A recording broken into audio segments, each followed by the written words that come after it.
Let's go section B. So 8 seems to be a trigonometry modeling question. So there's a wheel, radius is 10. Go clockwise. The height of a bucket, which is this, I think, above ground t seconds after point A, is given by this function. Find the height when it is at point A. So the trick is time got measured after passing through point A. So when you're at point A, t is 0. All right, so h at 0 will be 13 plus 8 cosine. When t is 0, t times anything is 0. So 0 times anything is 0. Minus xi 0. You could just punch this to the GDC, but it would be nice if you know that cosine 0 is 1, but sine 0 is 0. So this is 21. Next, find the number of seconds it takes to complete one rotation. So by definition, that's asking for the period of the trig graph. Okay. Now the key is that both the sine and the cosine have the same b, have the same factor for horizontal compression. Therefore, both the sine and cosine would still have the same period. Therefore, the overall h would basically have the period of the cosine part and the sine part, okay, which are the same. So if you memorized from your trigonometric modeling, we probably know that the period is 2 pi over b. It's 2 pi because 2 pi is the original period for any sine cosine graph in radian. And divided by b because b is the amount you compress the graph. So the period got compressed b times if you multiplied x, in this case t, by b, okay? So what I mean is something like this. Okay, so you probably know A is the amplitude, B, in the way we described, control the period, C is phase shift, the graph shift left or right, D is vertical shift, vertical translation. Well, so anyway, we only need the period this time, so it's 2 pi over, what's b again? Pi over 18.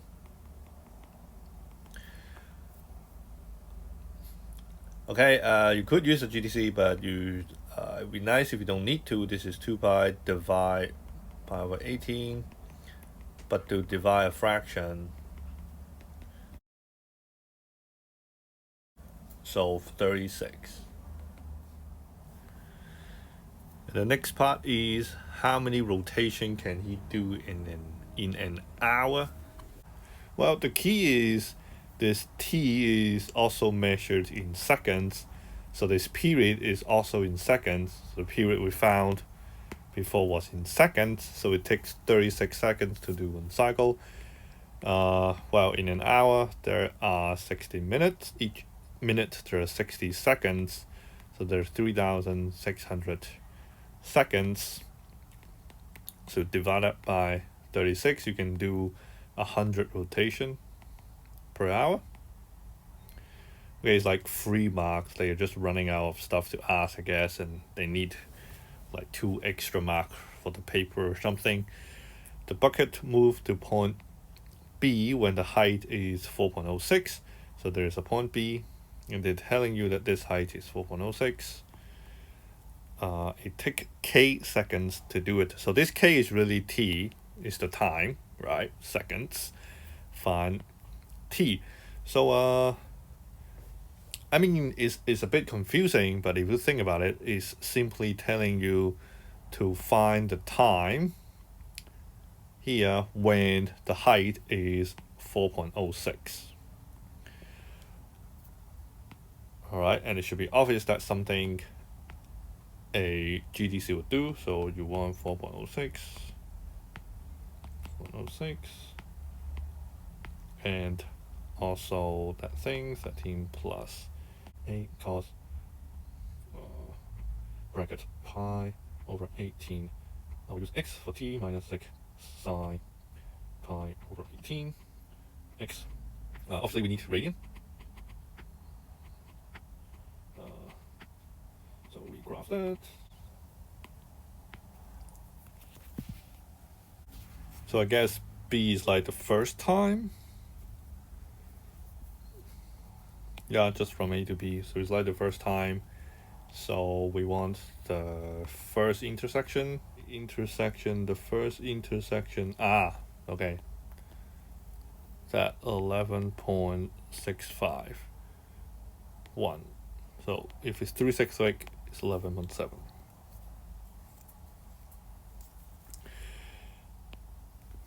Next, now to tell you the chord AB. So chord is a line that goes through the circle. The chord AB have length 17. Find the angle AOB. AOB is this angle here. Well, we also know the radius, remember that, so it should be obvious.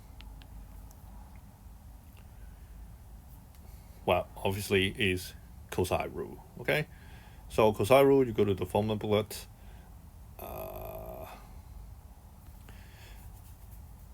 I mean, in some sense, the second one is the two form for cosine rule. This is, you're looking for the angle, so this is the case where the second version is more convenient. So if you're used to using that, you can also use that. But for me, since I usually memorize it myself, I don't like to memorize that much, so I would choose to always use the same version. So that's why I use the slightly less convenient one. So I minus these to the left, so it's 89 equals to negative 2 times 10 times 10, that's 200 cosine C. Then you divide this. Negative. And then obviously you arc cosine that. So C is 2.03. Okay, so that's the angle in radian. Lastly, they ask what is the rate of change at B. Well, the question in this, the parts of this question is like completely, well, not completely, quite irrelevant to each other. Like part A is nothing to do with part B is nothing to do with part C, B is nothing to do with part D. So that's weird. Rate of change is simply means derivative, basically. And you should know that your GDC would probably be able to tell you the gradient once you graph it. So BK is this value. It's basically the point I have on the screen. So what you do is you're going to calculate. There should be an option for my calculator called tangent, some calculator called derivative, some call it like differentiation or gradient. Okay, so choose the word that sounds like differentiation, then it probably is.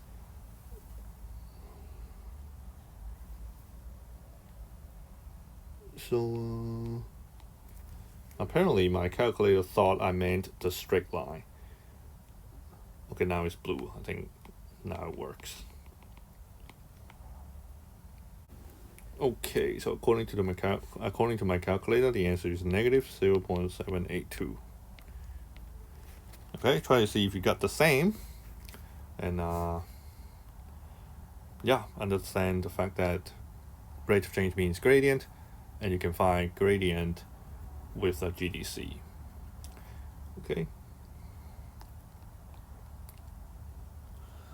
Then question 9.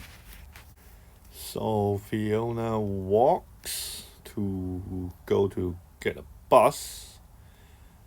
W is the walking time. Walking time is normally distributed. Find the probability that she took 15 to 30 minutes to walk. Okay, so that should be obvious, normal. I think I like this more. Probability, normal distribution, between 15 to 30.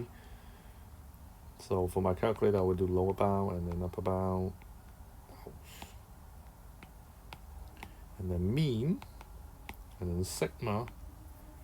So the probability is 0.15865. Now for probability, you really should write more decimal points so that when you use the answer for the next part, you would make it more accurate.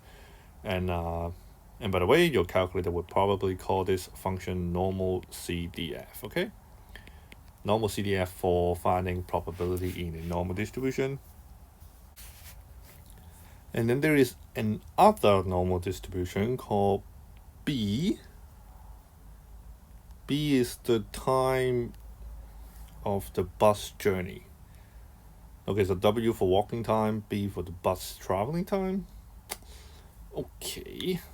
Sigma is missing, find sigma, so that's standardized. Okay, so standardizing, there's a formula, x minus the mean of that normal distribution divided by the sigma of that normal distribution would become standard. And obviously you should know that standard is normal with 0, 1, mean being 0, sigma being 1. To find sigma, you would write down the information they give you. This time they use B, so I would then use x less than 60, 0.941. So you standardize B, so it's B minus mu over sigma. But this is an inequality, so no matter what you do on the left, you do the same on the right. Z is less than this value. What's sigma? Oh, we don't know sigma. What's mu? Mu is 50. Okay, so this means I have a standard normal. The mean of the standard normal is 0. There is a value here which equal to 10 over sigma, because 60 minus 50 is 10. And the probability of less than that value happens to be 0.941. So if you're given the area and looking for the value, you use inverse norm. So most calculators call it inverse norm. Well, this calculator also call it inverse norm. So you put in the area. Usually most calculator would make the area have to be area to the left, which it is already left in this question. Mean is 0. Mean is 0. Sigma is 1. So that means 10 over sigma is 1.563224. So sigma would be 10 divided by the answer is 6.397037. 6.40. Okay, this is part of the standard procedure that you really should know. Really high chance of coming out in actual exam. So in case you've never seen this, rewatch this part, standardizing. And then we can find the probability that the bus took less than 45, so it's B less than 45. So now it should be easy. Normal CDF. For most calculators, it's called normal CDF. Again, 45 for the upper bound, 50 for the mean. Sigma is what we just found. What was it? 6.397037. Yeah, be more accurate. So the probability is 0.2172214. Okay. So if you don't miss the first bus, the second bus is at 7:45. When is the first bus? Here. The first bus was at 7:30. Then if you miss that, the second bus, she have to arrive at 8:30. If she misses both, there's no way she would arrive on time. W and B are independent. Find the probability that Fiona go to school on time. Okay, well, this should be the crux of this question. It's slightly complicated, but it's not too hard. If you're interested, you should pause the video now, give it a try. Answer be coming. 3, 2, 1.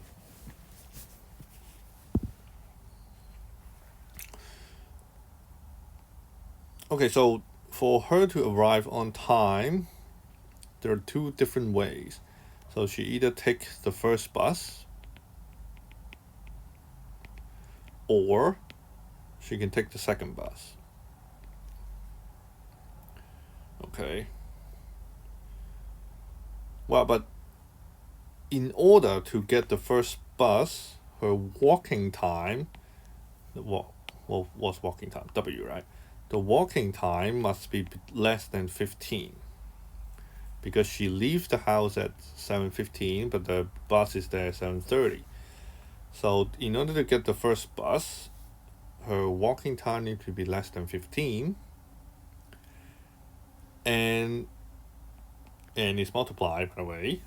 And if he get the first bus, which depart at 7:30, he would, well, I mean, she would have an hour to go to school. Right, so as long as the traveling time is less than 60, she'll be able to go to school on time. Okay? Oh, by the way, the fact that we can simply multiply is because W and B are independent, because otherwise we cannot multiply. Okay, or she can take the second bus. Well, in order to take the second bus, her walking time need to be between 15 to 30, right? Because if it's less than 15, she would have taken the first bus.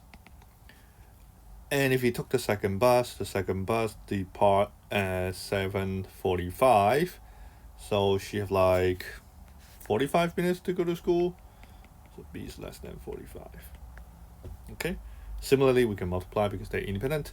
Secondly, or is plus. So you do this probability, you multiply them, plus these two probability multiplied together. The probability for W to be less than 15, I don't think we have done it, so we better do it like now. Less than 15, let's see. Less than 15. What's the mean for walking? It's 12. Segment is 3. So it's 0.8413447 times the probability that the bus takes less than 60 minutes is here. The probability the bus takes less than 60 minutes is 0.491, plus the probability the walking time is between 15 to 30, I think it's this one, 0.195, times the probability that the bus takes less than 45 minutes, that's here, so that's 0.2172214. Well, then we have a lot of digits to type, but you can see conceptually it's not terribly difficult, but the information are so scattered that it might take you some time to get used to it.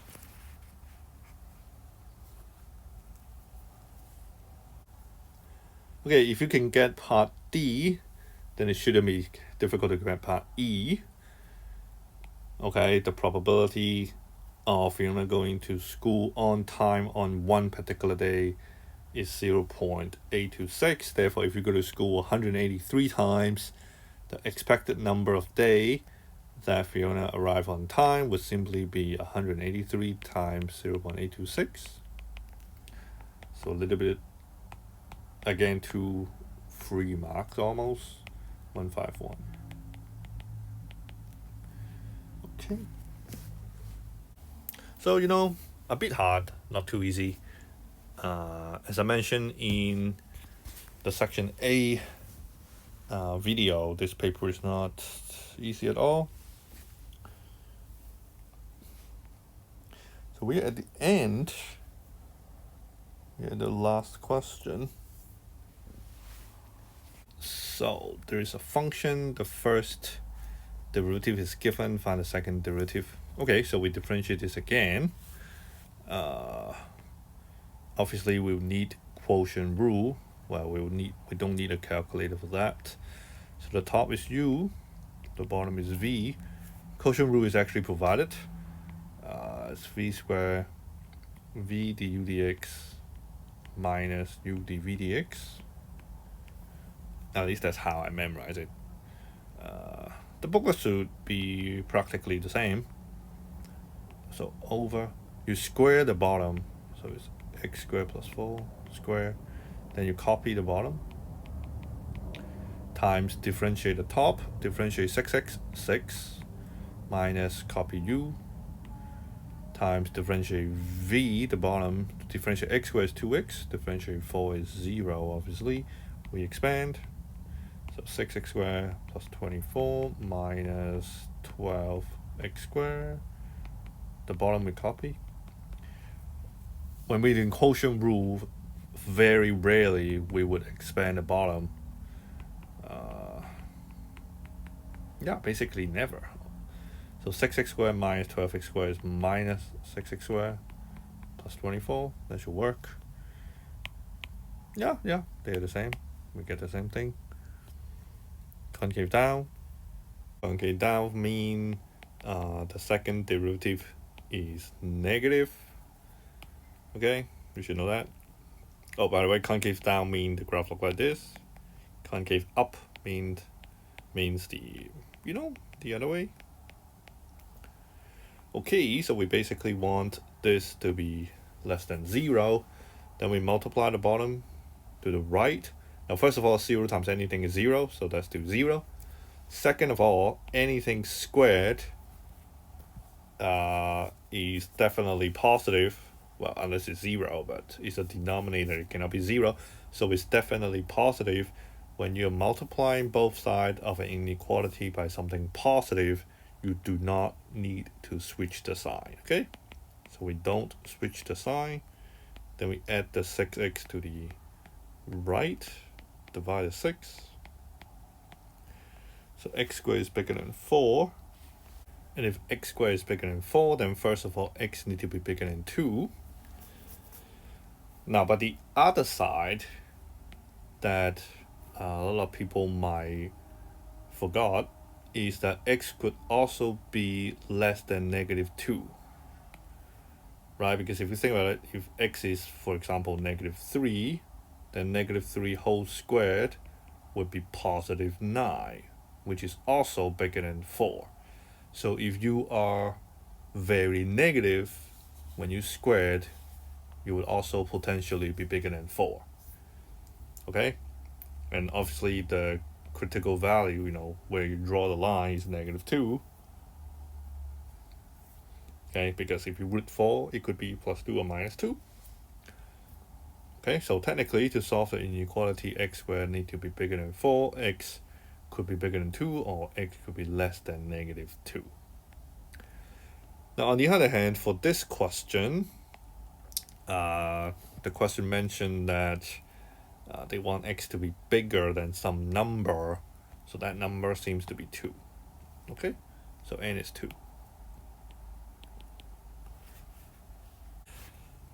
Next, we like to integrate.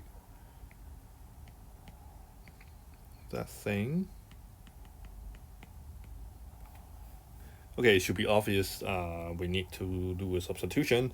So in case you want to practice your integration, which is quite important in my opinion, it will definitely come up. Some sort of substitution will definitely come up. Should pause the video now, give this problem a try. And so be coming 3, 2, 1. Well, substitution, you let u, if you practice enough, you know u is probably the denominator. So you differentiate that, you get 2x. You make the x the subject. So it happens you can multiply the x to the right. Well, you really should know this if you're watching a past paper solution. So you make the x the subject and then you substitute that into back to the question. So it's 6x over x squared over 4 is the u, and then the x is du over 2x. So obviously the key is the fact that the x and the x would cancel out. This time it happens the 6 and 2 also cancel.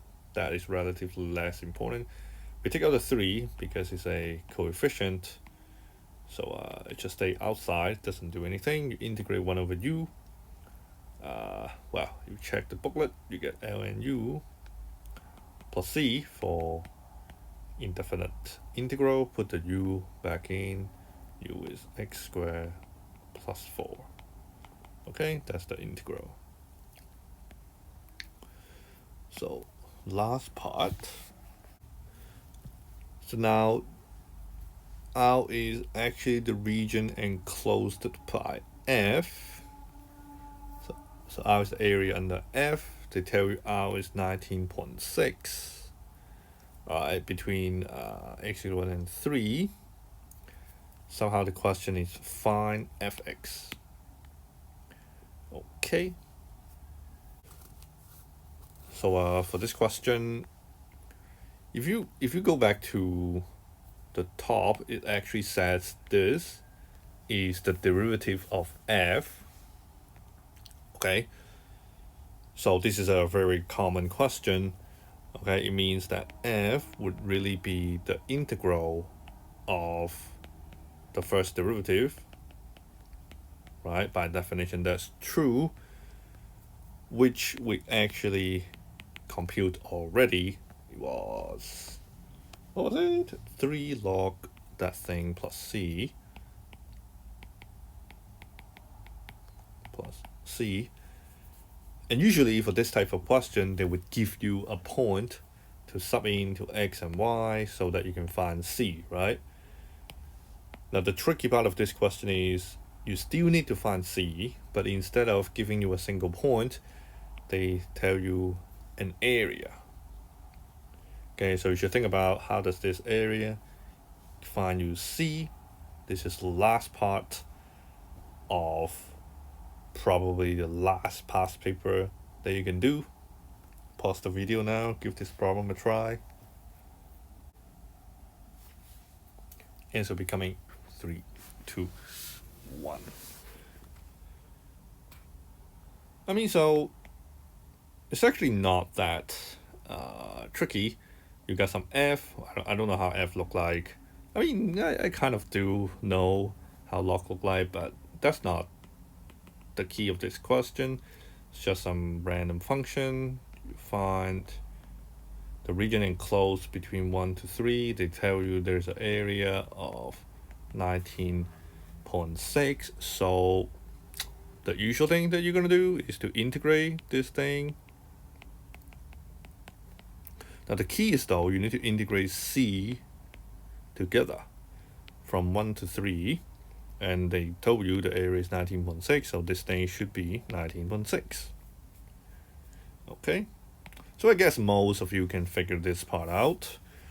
But the problem is, how do we integrate ln x squared plus 4? The answer is we cannot. Okay, not even, I don't even think XL students can integrate this.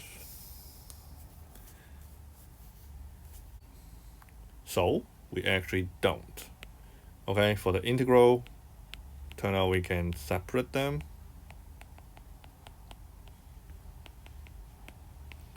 Right, because we're adding, so we can integrate them one by one. Okay, now the key is, this is paper 2. GDC can give you this value. Okay, GDC can do definite integral, but not indefinite. Okay, so it can tell you the value of this integration if there are the two limits. So let's do that. Is it calculation? Oh yeah, it's calculation. 3 log x squared plus 4. 3. Okay, I got 12.48598. Okay, next, what is the integral of c? Well, remember c is just a constant, so if you integrate a constant, you get constant x, 3, and this is supposed to be 19.6, so 19.6 minus 12.485 blah blah blah, I got 7.11402 equals to, what do you do with the two numbers? You plug 3 in, minus plug 1 in, 3c minus c, 2c, divide by 2, therefore c will be 3.56 for 3 sig fig, therefore fx was this, is 3 ln x squared plus 4 plus c. Okay, so that would be it. This conclude my solution to the latest 2020 November IB papers. SL paper 2 was actually the last paper I did, and again, thank you for watching. I hope it helps you a little bit towards your IB exam. Wish you all the best for the rest of your academic life, or just life in general. And thanks again for watching. Please consider subscribing. I know you wouldn't want to see me after this, after the IB exam, but it means a lot if you can subscribe. And wish you all the best.